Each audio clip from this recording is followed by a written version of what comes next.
This video is brought to you by Benks. Today I am super excited, not just because we'll be unboxing the brand new iPhone 14 Pro, but also because yesterday I did get engaged, and I want to give a big thank you to everyone for your incredible show of support and kind words and messages, both over on Instagram as well as here on YouTube. I really appreciate it, and it really means a lot to me, so thank you.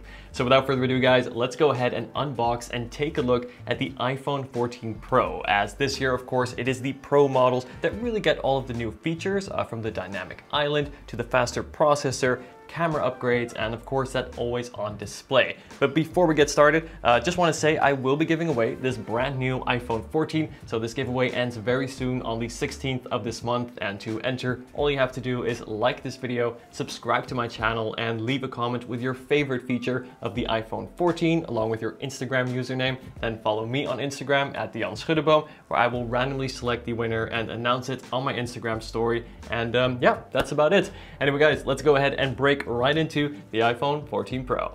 Alright guys, here we go. This is the iPhone 14 Pro. I got the 128GB version in this beautiful new space black color. And in terms of price, it comes in at $999 or £1,099. So a little bit more expensive here in the UK, but the same price in the US. So here we go. Let's lift off the lid and look at that.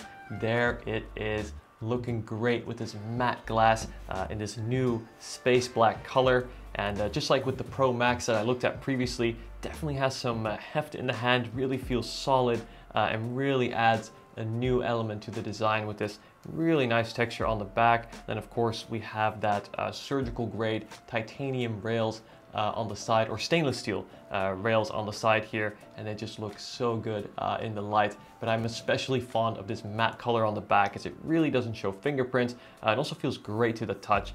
So let's go ahead and take a look here. Do the peel. There we go, that is always super satisfying. So let's go ahead and boot up the phone here, and whilst we do that, let's see what else we get included in the box. And here we go, it comes to life. We have the Apple logo, and also inside we have the Designed by Apple in California booklet, which is of course very familiar. And then I do still have a SIM tool, as I am based here in the UK. So if you are in the US, you will not get a SIM tool anymore, and you will instead have only eSIM support. And then we have the warranty info, and then a single Apple sticker. I've said this before, I wish this was matte black like the phone. That would have been cool to see. Maybe next year, Apple.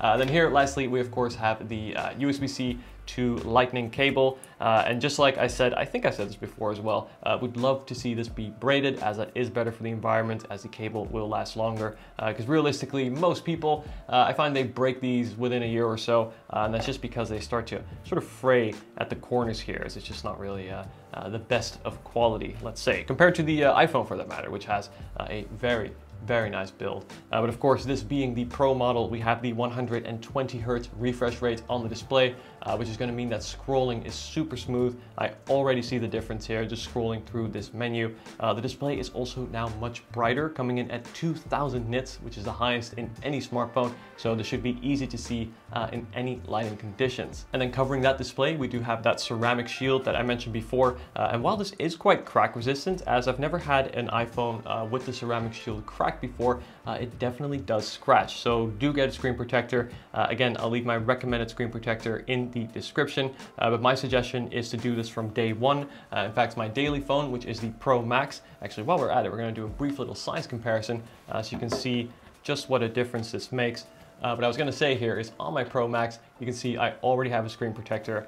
Put that on day one, and as soon as I'm finished with this video, you bet I'm going to put one on the Pro as well. And then in terms of the design itself, of course, we have the same squared off design as from the previous 13 Pro, which I still think looks really great. Feels super nice in the hand and has a really modern and industrial look, which is great. And again, we have that matte glass on the back. You can see how good that looks on both versions, especially here in that black, this midnight black, or space black, which is a lot darker than the previous space gray version. And I think it looks great. You see in the dark here, it's almost black, and then those gray undertones come out as I angle it into the light. And I also especially like that it shows much less fingerprints. Now, in terms of battery life, Apple says you should be able to get 23 hours of video playback on the 14 Pro, which is 3 hours more than the 14. And of course, the new iPhone 14 Pro does come with that A16 Bionic chip, which is now the fastest chip in any smartphone.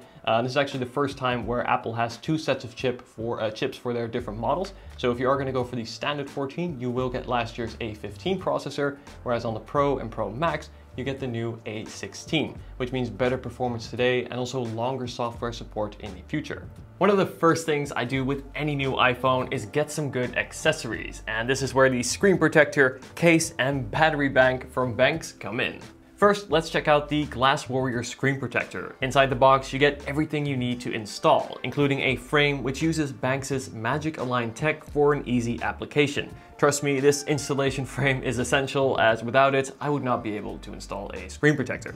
The Glass Warrior screen protector uses anti-scratch glass that measures at a hardness of 9H to protect your phone from daily wear. There is also an anti-fingerprint oleophobic coating to help your screen looking good. And that covers the front. But of course, we need to protect the back as well. And this is where the MagClap hybrid case comes in.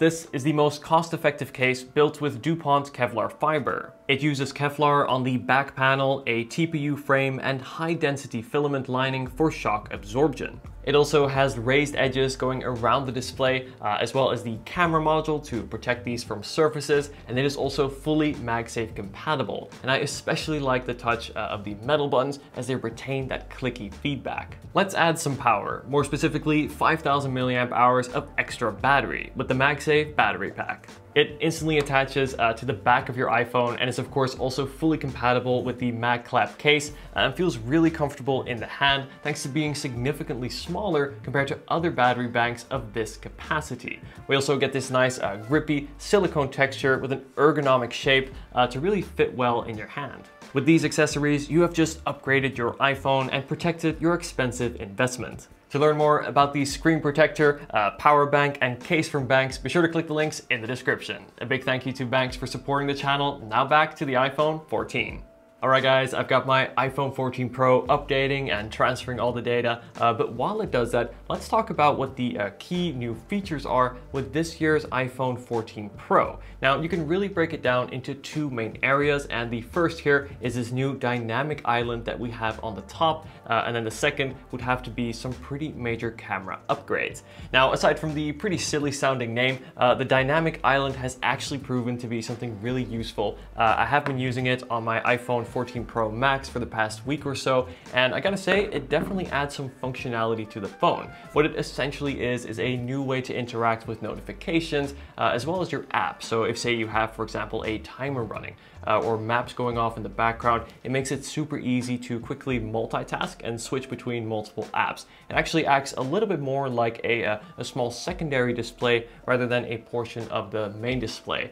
I think Apple have really done a great job at turning first of all, a not so desirable hardware feature as the notch as on the more regular iPhone 14 and turn it into something pretty cool with added functionality in the new 14 Pro models. I especially like the super smooth animations that you get with the new dynamic island. It will literally expand and then shrink depending on what you do, whether you are interacting with background apps or looking at your media controls, or also getting delivery updates on your food, for example. And as mentioned before, I really like the ability to quickly switch between multiple open apps. And then looking at the back of the phone is where we'll find the next big upgrade that the Pro models get, and that is a 48 megapixel main sensor. Now, this is the first time that we actually have seen a jump in megapixels for a long time, going up from 12 megapixels that I think we've had since like the iPhone 10 or 8, but correct me if I'm wrong, but it's great to see this increase. Now, you may be wondering, okay, are we now going to get 48 megapixel photos?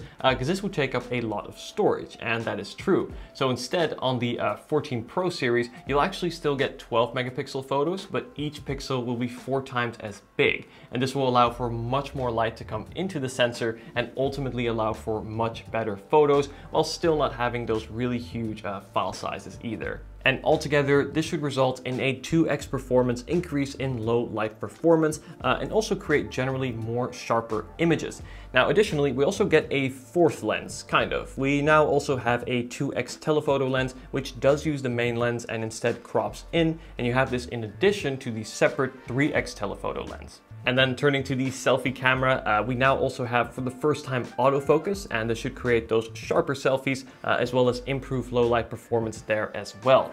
And then on the back here, in terms of video mode, we now get action mode, and this is a new image stabilization technique that Apple has introduced, and that creates for some super smooth images. I have already tested this on the Pro Max. I've been really happy with it so far. And additionally, we can now shoot in 24 FPS to get that true cinema look. So the iPhone 14 Pro brings a lot to the table, and it should. This is one expensive phone. But the question is, should you upgrade? Well, if you're coming from the iPhone 13 Pro, I would say no. This is not a necessary upgrade. Although the new features are certainly nice to have, the 13 Pro is still an incredible phone that will last for years to come before you should even have to worry or think about upgrading. Now, if you are coming from say a 12 Pro, 11 Pro, or maybe even a 10 or an 8, and looking to perhaps get your first Pro phone, well, this is the phone to get. If you're picking between say a 13 Pro or the 14 Pro, I would definitely spend the little bit extra and go for the 14 Pro, not only for that new dynamic island, for the brighter display, the improved cameras, and of course that new A16 processor that is going to give you more years of software support and updates. Oh, and not to mention, of course, the always-on display that you get on the new Pros is a nice touch too. Anyway guys, I have a lot more videos coming up on the iPhone 14 Pro as well as on the Pro Max, as I've actually been using this as my main phone, and this is my first time using a Pro phone and also a Max phone at the same time. So I'm very curious to do a comparison between these two models, and let me know if you guys would like to see that, just to give you a better idea of how the sizes compare in real world use. Of course, it's one thing to see the phones in the studio and holding them in the hand, but it's a whole other if say you are walking out in public on the street, listening to music, following a map's direction whilst trying to respond to a message with one hand. Believe me, I've done it all, and so far I've been really enjoying the Pro Max, but you cannot go wrong with the size of the Pro. The 6.1-inch display, I think for most, does strike that perfect balance between being pocketable and still big enough to really enjoy your content, especially now with that smaller dynamic island on top. But anyway guys, let me know if there's anything in particular that you'd like me to cover in my full iPhone 14 Pro review, as well as any questions you may have about how it compares to the other iPhones, whether it be the 14, 14 Plus, or the Pro Max. I'd love to hear your thoughts down below, and let me know, what do you guys think of the iPhone 14 Pro? Anyway guys, thank you so much for watching. Be sure to stay tuned for lots more iPhone content coming very soon, and I'll see you in the next video. Take care.